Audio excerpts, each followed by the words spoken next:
Firman Tuhan hari ke-77, 18 Maret tahun 2025, Kitab Ibrani pasal 5 ayat 7, perikop Yesus Imam yang Agung. Di hari yang ke-77, tanggal 18 Maret tahun 2025, diambil dari Kitab Ibrani pasal 5 ayat 7, dengan perikop Yesus Iman Agung yang besar. Sebagai nats adalah sebagai berikut. Dalam hidupnya sebagai manusia, ia telah mempersembahkan doa dan permohonan dengan ratap tangis dan keluhan kepada Dia yang sanggup menyelamatkannya dari maut, dan karena kesalehannya ia telah didengarkan. Dalam bahasa Indonesia sehari-hari adalah sebagai berikut. Pada masa Yesus hidup di dunia ini, ia berdoa dan memohon dengan teriakan dan tangis kepada Allah yang sanggup menyelamatkannya dari kematian, dan karena ia tunduk kepada Allah dengan penuh hormat, maka ia didengarkan.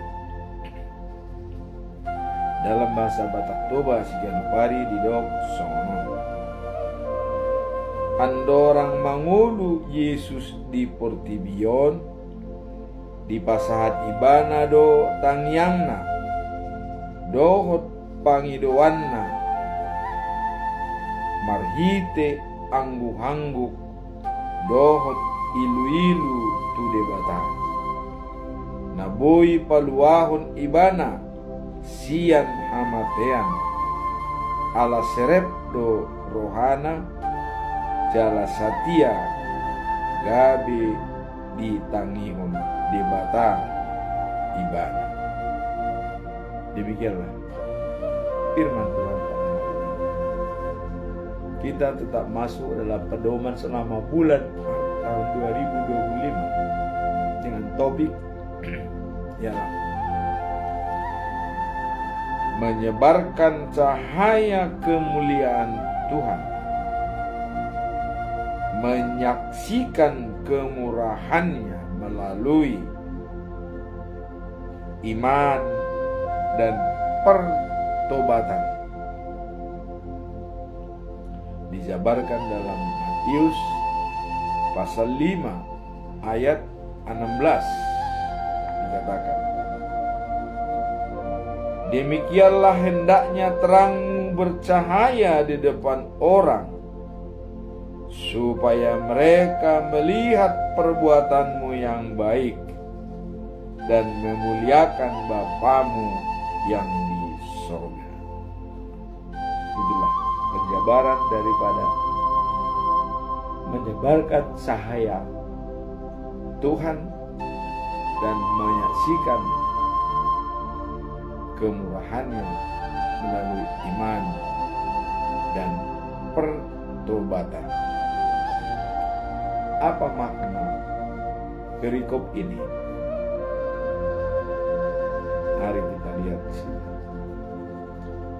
Ayat ini menyampaikan bahwa hidup kita sebagai pengikut Kristus seharusnya mencerminkan kebaikan dan karakter Allah, sehingga orang lain dapat melihat hal ini dan memuliakan Allah.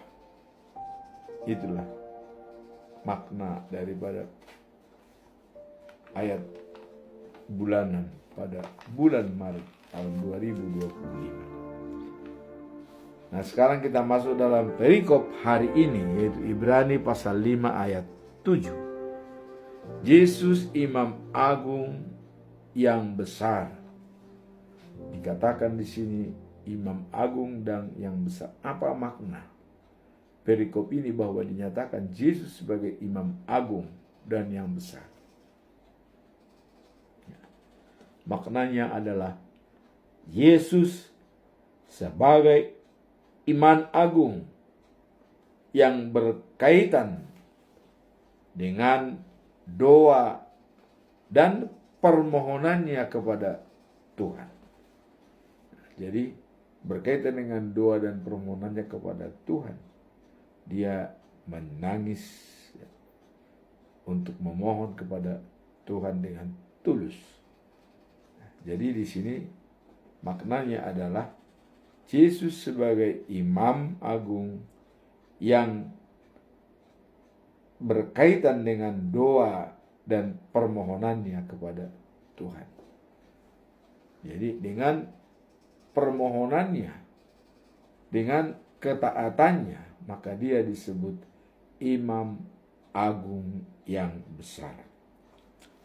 Apa pesan moral daripada perikop ini? Kita lihat di sini.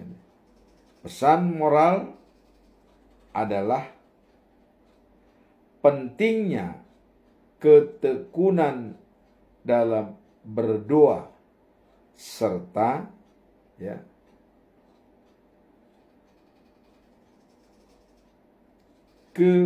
keagungannya kepada Allah, terutama dalam masa-masa sukar. Jadi adalah merupakan kehadirannya. Jadi pentingnya ketekunan dalam berdoa serta keberlangsungan kepada Allah, terutama dalam masa-masa sulit. Artinya kebergantungan dan berlangsung kepada Allah, terutama dalam masa sulit.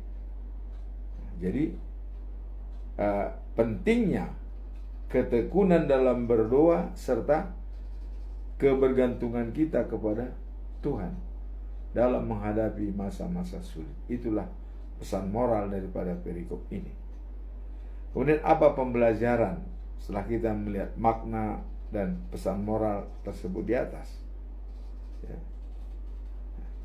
Pembelajaran yang pertama di sini dikatakan Yesus menunjukkan teladan yang baik, bahkan terbaik dalam menghadapi penderitaan. Dialah role model yang paling sempurna dalam menghadapi penderitaan. Itulah pertama, pembelajaran pertama. Karena pembelajaran kedua apa? Pembelajaran yang kedua, dia berdoa dengan jeritan dan air mata, dan dia dikuduskan oleh Allah karena ketaatannya. Jadi Yesus dikuduskan oleh Allah karena ketaatannya, permintaannya yang benar-benar konkret kepada Allah. Nah, kita lihat di sini apa yang disampaikan dengan jeritan, doa dan air mata. Dengan jeritan dan air mata sangat-sangat jelas, maka dia dikuduskan oleh Allah karena ketaatannya. Dia berdoa dengan air mata. Itulah salah satu ketaatan daripada Yesus kepada Allah, maka dia dikuduskan. Pembelajaran ketiga ialah meskipun kita menghadapi kesulitan,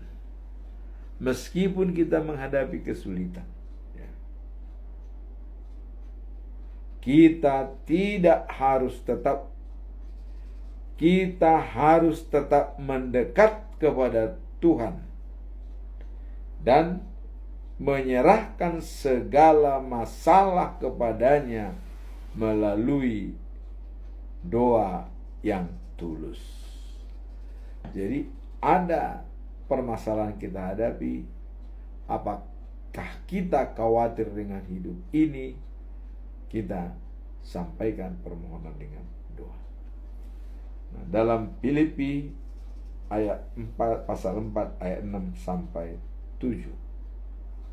Jangan pernah khawatir tentang apapun, tapi nyatakanlah permohonanmu dengan doa segala apa yang kau inginkan, sehingga damai sejahtera Allah akan melampaui segala akal dan memelihara pikiran. Itulah yang dikatakan bahwa jangan khawatir tentang hidup ini. Pembelajaran yang keempat, Imam Agung menunjukkan ketekunan dalam berdoa dan menyerahkan permohonannya kepada Allah. Jadi seorang Imam Agung dilihat dari ketekunannya berdoa, ya, dan menyerahkan permohonannya kepada Allah. Jadi apa yang dia inginkan dia sampaikan kepada Tuhan Allah, ya, bagaimanapun situasi. Itulah dikatakan Imam Agung yang menunjukkan ketaatan berdoa, sehingga dia dicontoh oleh banyak orang. Pembelajaran kelima adalah dalam masa-masa sulit, dalam situasi yang tidak memungkinkan dan sangat sulit, dikatakan bahwa dia berdoa dengan penuh emosi, menunjukkan bahwa Imam Agung yang sempurna pun merasakan, ya, kebutuhan untuk bergantung kepada Tuhan. Ini mengingatkan kita pentingnya menjaga hubungan yang intim dengan Tuhan. Jadi seorang imam yang agung yang sudah kita nanyakan dia kudus, tapi dia juga tetap membutuhkan doa untuk menguatkan dirinya. Jadi tidak ada batasan, ya. Mau tua, mau muda, ya, harus selalu kita mengandalkan Tuhan dalam hidup kita dan membangun hubungan yang erat atau intim dengan Tuhan. Itulah satu-satunya kalau kita ingin disebut juga mengikuti Yesus Kristus sebagai imam yang agung pada masanya. Nah, sekarang kita masuk dalam kesimpulan atau conclusion. Apa konklusi kita dari ketiga materi tersebut? Makna, pesan moral, dan pembelajaran. Kita masuk dalam kesimpulan atau conclusion. Saya tetap mengajukan 3 pertanyaan yang mendalam. Pertanyaan pertama adalah, apa arti sebenarnya ketekunan dalam doa, ya, seperti dicontohkan oleh Yesus Kristus? Apa arti sebenarnya ketekunan tersebut yang dilakukan oleh Yesus Kristus? Nah, di sini kita lihat bahwa ketekunan dalam doa adalah sikap yang diajarkan oleh Yesus. Maka Yesus itu setiap pagi dia pergi ke tempat yang sunyi, dia berdoa. Setiap jam 4 pagi dia pergi ke tempat yang sunyi, atau adakah di lembah gunung atau padang gurun, tapi sunyi, senyap, tidak ada mengganggu, ya, dia berdoa. Sekarang pertanyaan bagi kita, Yesus sendiri sebagai imam yang agung dan sebagai anak Tuhan yang sudah dinyatakan pada waktu dia dibaptis, masih berdoa untuk memperkuat dirinya. Terus bagaimana dengan kita? Apakah kita tidak bisa mencontoh seperti Yesus untuk berdoa? Apakah kita sudah punya skill tersendiri untuk berdoa? Atau mungkin kita tidak butuh sama sekali dengan doa tersebut? Nah, inilah dikatakan bahwa teladan Yesus yang harus dicontoh. Nah, kemudian ketekunan dalam doa adalah sikap yang diajarkan oleh Yesus. Nah, melalui ketekunan kita belajar untuk tidak cepat putus asa dan terus mohon kepadanya dengan penuh iman, seperti penampilan tentang seorang janda yang gigih meminta keadilan kepada sang hakim. Kita masih ingat pada waktu yang lalu dalam Injil Lukas pasal 18 ayat 1 sampai dengan 8. Jadi seorang janda yang terus menerus mendatangi hakim untuk mendapatkan keadilan, meskipun hakim tidak takut pada Tuhan dan tidak peduli pada orang lain, janda itu tidak menyerah hingga akhirnya hakim memberikan keadilan kepada janda tersebut. Jadi kegigihan dalam meminta itu benar-benar dihargai oleh Tuhan. Kita gigih memperjuangkan atau untuk mendapatkan sesuatu, tetapi kuncinya adalah karakter Tuhan. Karakter Tuhan adalah kasih. Barang siapa tidak memiliki kasih, tidak mengenal Allah. Itulah yang kita lihat dalam jawaban yang pertama sebenarnya ketekunan dalam doa seperti contohkan Yesus. Nah, kemudian dalam 1 Tesalonika pasal 5 ayat 17 dikatakan, tetaplah berdoa. Ini mencerminkan hubungan yang intim dengan Tuhan, di mana kita mempercayakan segala kepadanya. Jadi segala-galanya kita percayakan kepadanya. Kita tidak mengutak-utik, tetapi kita percayakan kepada Dia apa yang menjadi pokok-pokok permasalahan yang kita hadapi.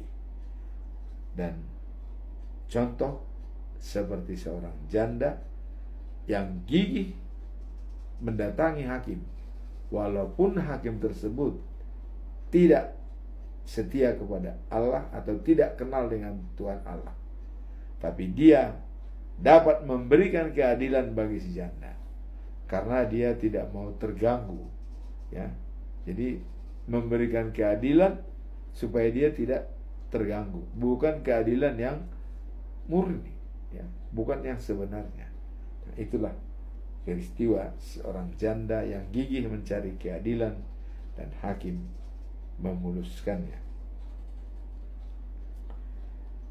Kemudian kita masuk dalam pertanyaan kedua, yaitu bagaimana cara membangun kepercayaan yang lebih dalam kepada Tuhan saat menghadapi penderitaan. Jadi pada saat kita menderita, katakan, bagaimana cara membangun kepercayaan yang lebih dalam kepada Tuhan di saat kita menderita. Inilah yang perlu kita renungkan dalam ayat Injil atau kitab Ibrani pasal 5 ayat 7. Ya. Yesus Imam Agung, ya, yang terbaik berkaitan dengan doa yang sangat serius, bahkan dia menangis dan meneteskan air mata. Dia layak disebutkan sebagai orang yang kudus. Nah, sekarang dalam cara membangun kepercayaan yang lebih dalam pada saat kita masuk dalam penderitaan, apa yang harus kita lakukan? Di sini dikatakan bahwa dalam menghadapi penderitaan, membangun kepercayaan yang lebih dalam, ya,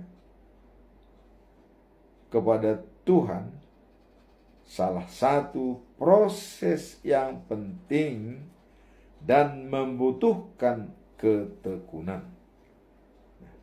Jadi artinya bagaimana cara membangun kepercayaan dalam menghadapi penderitaan dan membangun kepercayaan yang dalam kepada Tuhan.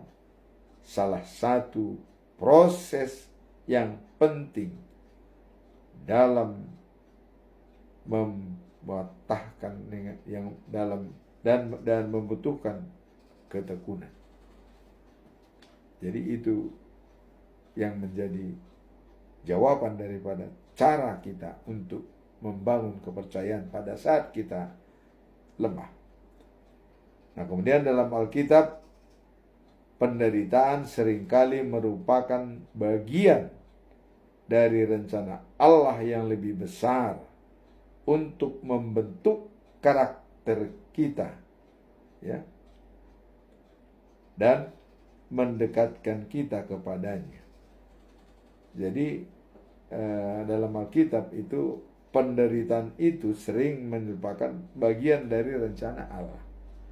Artinya ada, ya, keterkaitan Allah dalam penderitaan tersebut. Bagaimana kita melihat apakah penderitaan kita itu dilihat oleh Allah atau Allah peduli?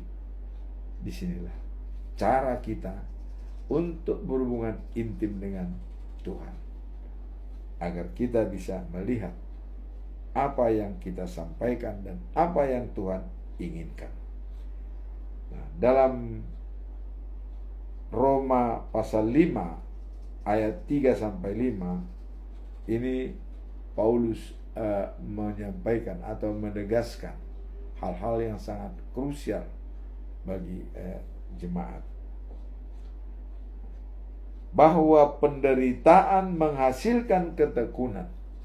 Jadi jangan sampai orang menderita itu seolah tidak ada artinya. Sini dikatakan penderitaan hasilnya tekun. Kemudian ketekunan, ya, menghasilkan pengharapan dan membuat orang tahan uji. Inilah, ya, pembalik pengharapan. Dan harapan seperti ini tidak akan mengecewakan, sebab hati kita diisi oleh Allah dengan perantaran Roh Kudus. Nah, jadi dikatakan di sini Paulus mengatakan bahwa penderitaan itu adalah menghasilkan ketekunan. Dan ketekunan ada harapan dan kita menjadi tahan uji. Setelah kita tahan uji, ya, inilah yang menambahkan pengharapan atau menimbulkan pengharapan. Jadi adanya ya ketekunan menghasilkan pengharapan dan membuat orang menjadi tahan uji. Inilah ya, menimbulkan pengharapan. Dan harapan seperti ini tidak akan mengecewakan.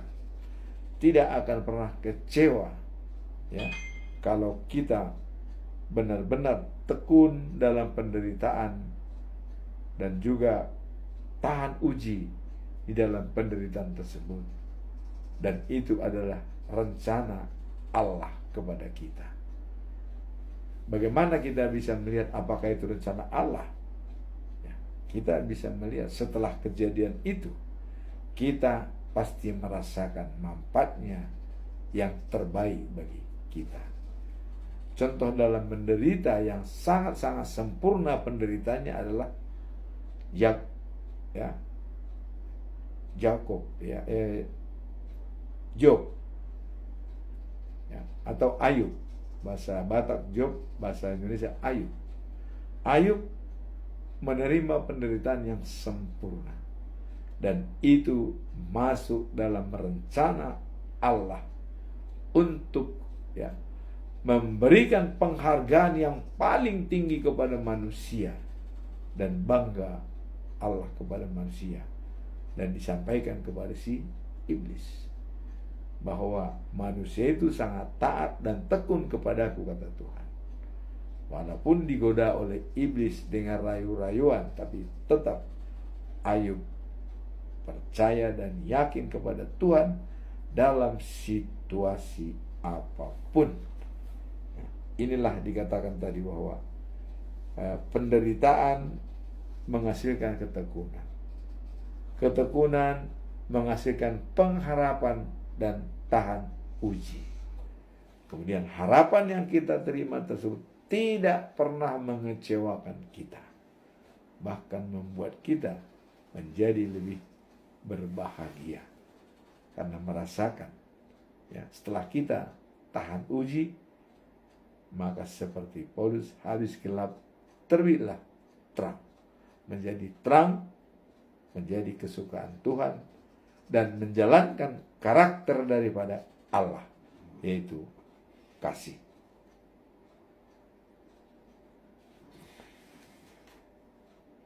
Nah, kemudian mencari penghiburan. Nah, ini di dalam Mazmur 34 ayat 18 dikatakan, Tuhan dekat kepada orang-orang yang patah hati dan menyelamatkan orang-orang yang remuk jiwanya. Wah, ini jadi Tuhan Allah ya, dikatanya di sini adalah dekat kepada orang-orang yang patah hati, yang putus asa, yang remuk jiwanya. Ayat ini mengingatkan bahwa Tuhan selalu dekat kepada kita, terutama saat kita mengalami penderitaan.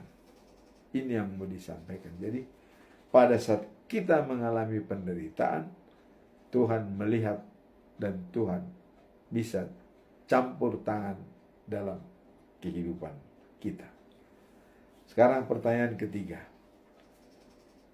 Apa saja langkah konkret yang dapat diambil untuk lebih mendekatkan diri kepada Tuhan dalam kehidupan sehari-hari? Apa langkah konkret yang kita lakukan dalam kehidupan sehari-hari untuk mendekatkan diri dengan Tuhan? Mari kita lihat di sini. Dekat dengan Tuhan dalam doa sehari-hari merupakan hal penting bagi setiap orang percaya. Jadi, berhubungan atau dekat dengan Tuhan dalam doa sehari-hari merupakan hal yang penting bagi setiap orang percaya. Dan setiap orang percaya itu pasti melakukannya dengan bijak, dengan jelas, ya, dengan tulus, ya. Dan tidak hanya berhenti sekali, tapi itu sebagai berkali-kali. Tetap menghubungkan diri dengan Tuhan melalui doa. Nah, melalui doa kita membangun hubungan yang lebih intim dengan Allah dan ya menerangkan firman-Nya dalam hidup kita.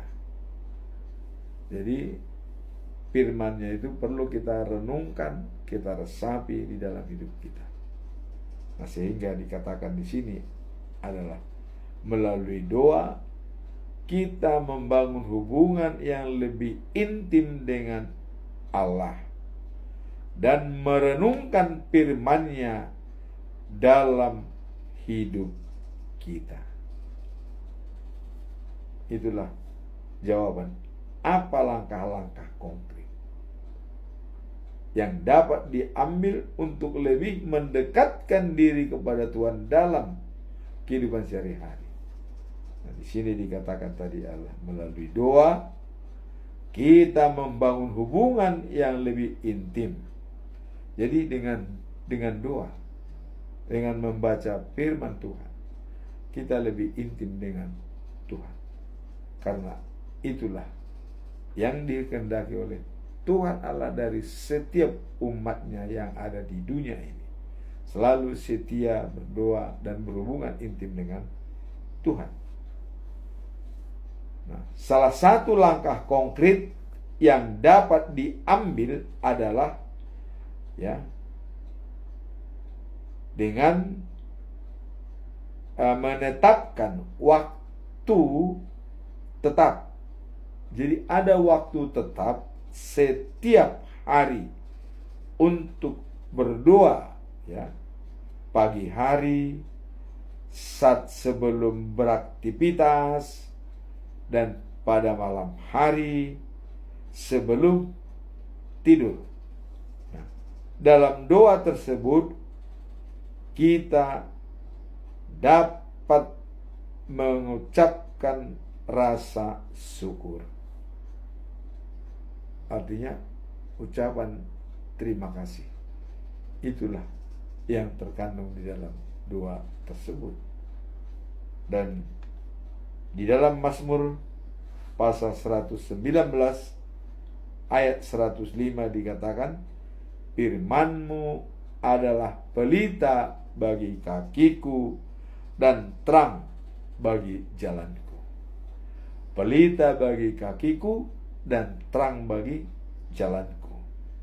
Inilah merupakan jawaban daripada apa saja langkah konkret yang dapat diambil. Ya. Jadi karena terang Allah ya adalah merupakan selalu bercahaya dan bersinar kepada kita. Maka di sini dikatakan adalah pelita kakiku dan terang dalam jalanku. Jadi firman Tuhan adalah pelita bagi kaki kita dan dia menjadi terang bagi jalan kita, kemana kita tempuh ya. Jadi inilah jawaban yang konkret dari langkah-langkah yang dapat diambil untuk lebih mendekatkan diri kepada Tuhan. Jadi setelah kita mengetahui bahwa firman Tuhan pelita kaki kita dan terang bagi jalan kita, maka sudah sewajarnya kita selalu mengandalkan firman Tuhan dalam bertindak, dalam menjalankan tugas kita sehari-hari. Menjadi firman Tuhan sebagai pelindung kita dan sumber kehidupan kita dan menjadi keamanan kita. Demikianlah firman Tuhan pada hari ini, bahwa Yesus, imam yang agung yang terbesar, dan dia tidak luput berdoa setiap hari pada waktu-waktu tertentu. Bahkan tadi dikatakan pada saat dia berdoa sering secara emosional, dan dia menangis dengan tetesan air mata, menandakan bahwa dia sangat menyayangi dunia ini. Karena dengan kematiannya, manusia menjadi bebas dari hukuman mati. Ya, walaupun ya, upah dosa itu adalah maut, tetapi di balik itu ada keselamatan, yaitu life after life, the new of Jerusalem. Hidup setelah kehidupan kita sekarang berada di Yerusalem yang baru. Amin. Tuhan memberkati kita.